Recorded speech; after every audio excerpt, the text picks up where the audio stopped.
오늘 함께 보실 말씀은 잠언 7장 1절에서 9절까지입니다. 잠언 7장 1절에서 9절까지 말씀입니다.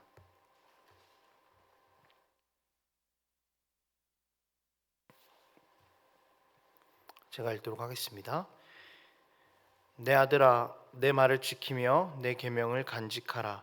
내 계명을 지켜 살며 내 법을 내 눈동자처럼 지키라. 이것을 내 손가락에 매며 이것을 내 마음판에 새기라. 지혜에게 너는 내 누이라 하며 명철에게 너는 내 친족이라 하라. 그리하면 이것이 너를 지켜서 음녀에게 말로 호리는 이방 여인에게 빠지지 않게 하리라. 내가 내 집 들창으로 살창으로 내다보다가 어리석은 자 중에 젊은이 가운데 한 지혜 없는 자를 보았노라. 그가 거리를 지나 음녀의 골목 모퉁이로 가까이하여 그의 집 쪽으로 가는데 저물 때 황혼 때 깊은 밤 흑암 중에라. 아멘. 여러분, 하나님 앞에서 나는 어떤 사람일까? 이것에 대해서 생각해 보신 적이 있으신가요?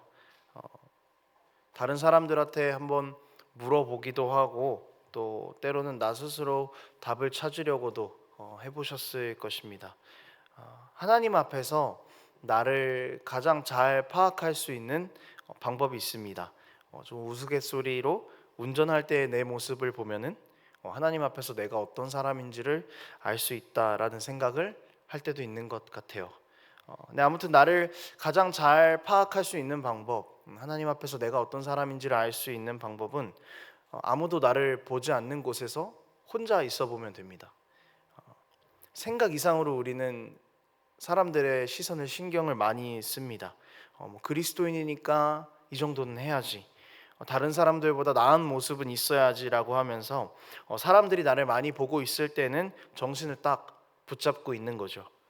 그렇지만 아무도 나를 보지 않을 때에는 우리는 이런 부담들로부터 자유해집니다. 그리고 우리의 모습은 사각지대에 놓이게 되는 것이죠.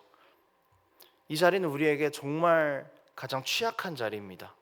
안도하고 안심하고 그제서야 나의 본 모습이 드러나기 시작하는 것이죠. 그러면 아무도 나를 보지 않는 그 상황에서 우리는 계속 우리의 연약한 모습들을 드러내면서 살아야 할까요? 어쩌면 우리는 습관적으로 그 자리로 계속 가고 있는지도 모르겠습니다. 오늘 본문은요, 이런 부분에 대해서 조금 건드려주고 있는 부분입니다. 그러면서 죄의 유혹이 너무 심할 때 혹은 죄를 지을 수 있는 그 상황에 노출이 될 때에 우리는 어떻게 이런 상황을 이겨낼 수 있을까? 우리는 어떤 것을 기억해야 할까를 우리에게 이야기해주고 있습니다. 그리고 본문은 이것을 지혜라고 표현하고 있죠. 본문은 이제 우리가 여태까지 계속 읽어왔던 것처럼 시작을 내 아들아라고 시작하고 있죠. 그래서 또 신명기 말씀을 인용하고 있는 것도 계속적으로 반복되어 있기 때문에 익숙한 표현이실 겁니다. 그래서 신명기 말씀을 인용하면서 그것이 떠오르게 하는 듯한 느낌으로 계속 이 잠언을 이어가고 있습니다. 하나님의 말씀을 지키고 또 마음판에 새기라라고도 반복적으로 이야기하고 있죠. 그러면서 대조가 되는 두 가지 상징을 가지고 옵니다. 첫 번째는 누이와 누이 친족이고요. 두 번째는 음녀입니다. 지혜와 명철은 누이와 친족으로 상징화가 되고 있고요. 그 음녀에 대한 것은 구체적으로 말하지 않아도 죄, 유혹을 상징하고 있다라는 것을 우리는 쉽게 알 수가 있죠. 이렇게 누이 친족과 음녀를 대조하면서 음녀에게 빠지지 말라, 즉 죄를 멀리하라, 유혹을 멀리하라라고 본문은 이야기를 하고 있습니다. 그리고 6절 말씀부터는 이제 어리석은 자, 그 지혜 없는 자에 대해서 이야기를 하고 있는데 이 모습을 자세히 보고 있을 때면은 혼자 있을 때, 아무도 나를 보지 않을 때에 하나님 앞에서의 연약한 모습을 가지고 있는 나의 모습처럼 보여지기도 한다라는 것이죠. 어리석은 자, 이 지혜 없는 자가 어떤 상황 가운데 있었나요? 8절 말씀을 보면은 이렇게 나와 있습니다. 그가 거리를 지나 음녀의 골목 모퉁이로 가까이 하여 그의 집 쪽으로 가는데 저물 때 황혼 때 깊은 밤 흑암 중에라. 한 사람이 이제 음녀에게로 가는 그 상황을 그리고 있습니다. 그리고 그 시점을 말해주고 있죠. 언제냐면은 저물 때 황혼 때 깊은 밤 흑암 중에 가고 있습니다. 음녀가 있는 곳은 어두운 곳, 그 어두운 때에 있는 것이죠. 그래서 은밀한 곳에서 시작되는 그 죄의 유혹들, 은밀한 곳에서 우리를 기다리고 있는 죄의 유혹을 이제 상징적으로 보여주고 있습니다. 이 1절과 5절 그리고 6절과 9절 말씀을요, 조금 앞뒤를 바꿔서 보면은 주제가 좀 더 우리에게 명확하게 보일 것 같아요. 아들에게 한 아버지가 이렇게 이야기하고 있습니다. 아들아, 내가 창문 밖을 보다가 어떤 사람이 지나가고 있는데 그 사람이 어두울 때, 해가 다 졌을 때 음녀가 있는 곳으로 가는 것을 봤어. 그런데 그 모습이 너무 지혜 없게 보였고 너무 미련하게 보였다. 그러면서 이렇게 아버지께서 이야기하십니다. 내가 너에게 얘기해주고 싶은 게 있는데 아들아, 너는 이런 상황에 처하지 않기 위해서 하나님의 말씀을 늘 마음 가운데 새기고 유혹에 빠지지 않게 조심해라. 이렇게 조금 본문을 다시 볼 수 있을 것 같아요. 여러분, 저물 때에 황혼의 때 깊은 밤 흑암 중에 죄가 시작되기가 너무 좋은 환경이죠.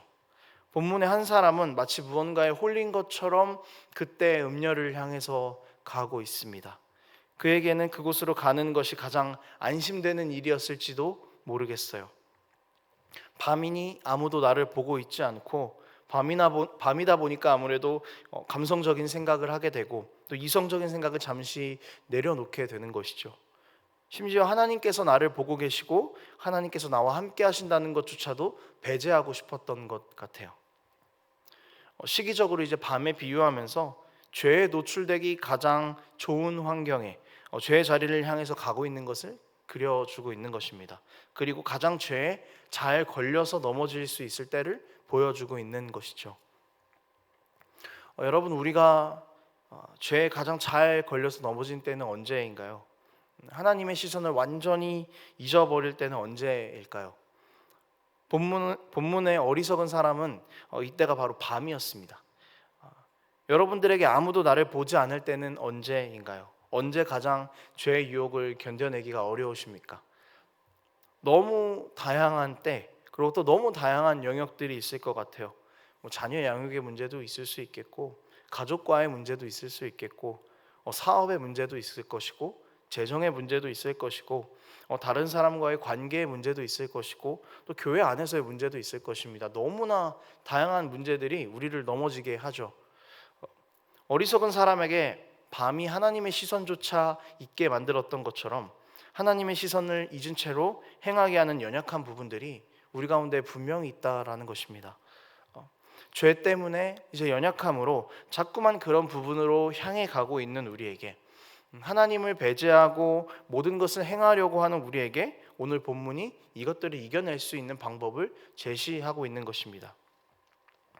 그런데 조금 우리는 알고 있죠. 말씀을 기억해야 이런 것들을 이겨낼 수 있다라고 할 수 있는데 조금 방법적인 부분에 있어서 우리가 좀 더 위로를 얻을 수 있는 것 같습니다. 어떻게 우리에게 권하고 있냐면은 부모가 자녀에게 권하는 말로 이야기를 하고 있잖아요. 나의 사랑하는 자녀들은 정말 그렇게 살지 않기를 바라는 간절한 마음을 담아서 사랑하는 나의 아들아, 사랑하는 나의 딸아, 내 계명을 지켜서 살아라. 내 계명을 늘 기억해라. 내 계명을 늘 마음에 새겨라. 그렇게 하면은 이 말씀들이 너를 죄에 빠지지 않게 할 것이다. 너를 보호할 것이다라고 이야기해 주고 있는 것이죠. 여러분, 하나님께서는 늘 우리를 이렇게 붙잡으십니다. 때로는 되게 엄하게도 보이고 때로는 우리에게 너무 강하게 느껴지는 하나님의 말씀이 있지만 또 다른 이면 늘 우리의 아버지 되시는 하나님께서 우리를 이렇게 죄의 유혹에 걸려 넘어지지 않을 수 있도록 항상 말씀하고 계시다는 것을 우리는 기억해야 할 것입니다. 여러분, 잠언이 말하고 있는 지혜, 이것은 하나님의 말씀을 우리 마음 가운데에 새기는 것입니다. 그리고 그 지혜는 우리가 죄에 걸려서 넘어지지 않게 하고 내가 하나님을 배제하려고 하는 상황 가운데에서도 하나님을 기억시킨다라는 점에서 우리에게 너무너무 중요한 것이죠. 우리가 하나님의 지혜를 소유하는 하나님의 백성이 되기를 원합니다. 하나님을 아는 지혜, 하나님을 기억하는 지혜, 하나님과 동행하는 지혜를 가짐으로 어둠 가운데를 걸어도 어둠으로 걷지 않고 어둠을 걸어도 빛을 내며 걸어다니는 우리가 되기를 원합니다. 하나님께서 우리에게 원하시는 것이 바로 이것입니다. 어둠에 완전히 쓰러져 버리는 것 아니라 어둠 가운데에서도 하나님을 아는 지혜로 걸어다니며 빛이 무엇인지를 세상 가운데 드러내기를 원하신다라는 것이죠. 이것을 기억하는 은혜가 우리 가운데 있기를 원합니다. 말씀을 정리하겠습니다. 사랑하는 여러분, 죄를 짓기에 너무 좋은 환경들에 노출이 되어도 스스로 그곳을 향해서 가는 우리의 그 생각이 무너지고 신앙이 무너져도 우리를 붙잡으시는 하나님의 말씀은 결코 무너지지 않으시기에 우리가 그것들을 이겨내고 연약함들을 극복해낼 수 있는 것입니다. 아무도 우리를 보고 있지 않아도 하나님께서는 우리를 늘 보고 계신다는 것을 기억하고 하나님 앞에서 가장 정직한 삶, 가장 말씀에 합당한 삶을 위해서 하루하루를 싸워 나가는 우리가 되기를 원합니다. 말씀을 가지고 살아낸다라는 것은요, 세상의 가치와 완벽하게 싸우는 것입니다. 죄와 싸워내는 것입니다. 말씀을 가지고 그냥 편하게 살아야지, 위로를 가지고 살아야지라는 것, 그것보다 우리가 말씀을 들고 이 세상에서 빛 대신 하나님의 말씀이 무엇인지를 드러내는 것, 여러분 그것은 우리에게 정말 치열한 싸움이라는 것을 기억했으면 좋겠습니다. 여러분 넘어지는 순간에 말씀을 기억하고 말씀을 붙잡고 일어나셔야 합니다. 우리 생각 의지에서 무너지고 우리의 능력 의지하면 우리는 무너지게 됩니다. 가장 완전한 지혜인 하나님의 말씀만을 의지할 때 우리는 무너지지 않을 것입니다. 그렇게 우리는 지혜 있는 자의 길로 행할 수 있게 될 것입니다. 이 사실을 늘 기억하면서 하나님의 말씀을 기억하고 가장 지혜 있는 자로 이 땅 가운데에서 살아가는 저와 여러분들의 삶이 되기를 원합니다. 함께 기도하겠습니다. 하나님 아버지, 우리는 연약하고 미련하여 계속 쓰러지는 삶을 살아갑니다. 하나님의 말씀의 자리보다 여전히 죄의 자리가 더 우리에게 좋아서 어두운 밤에 아무도 나를 보지 않을 것이라 생각하며 그곳으로 걸어가는 우리의 연약한 모습들도 있습니다. 그러나 주님께서 우리에게 사랑하는 내 아들아, 사랑하는 내 딸아, 너는 말씀을 기억하고 그 죄의 자리를 이겨내라고 계속 말씀하시는 그 음성에 귀 기울이며 살아갈 수 있는 우리가 될 수 있도록 아버지 붙잡아 주시옵소서. 말씀만이 우리 삶의 해답이 되며 말씀만이 우리 삶의 가장 완전한 지혜임을 고백하는 참된 그리스도인의 삶 될 수 있도록 하나님 우리 가운데 함께하여 주시옵소서. 감사드리며 예수님의 이름으로 기도합니다. 아멘.